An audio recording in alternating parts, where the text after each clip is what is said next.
Ako používať aplikáciu SuperDuper? V prvom kroku sa zaregistrujete do aplikácie, registrovať sa môžete cez Google, Facebook a pomocou e-mailovej adresy a hesla. Používatelia iOS sa môžu zaregistrovať cez Apple.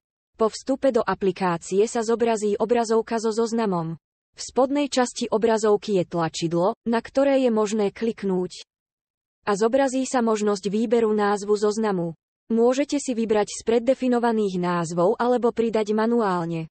Po vytvorení zoznamu môžeme vstúpiť do tohto zoznamu a pridať položky. Každá položka má názov a kategóriu. Môžete označiť položku, zmeniť množstvo, odstrániť položku a upraviť názov položky a kategóriu.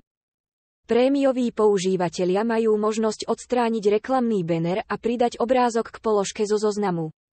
Pre viac informácií a otázok nás môžete kontaktovať e-mailom, Facebookom, Instagramom. Nákupný zoznam SuperDuper. Uľahčiť nakupovanie.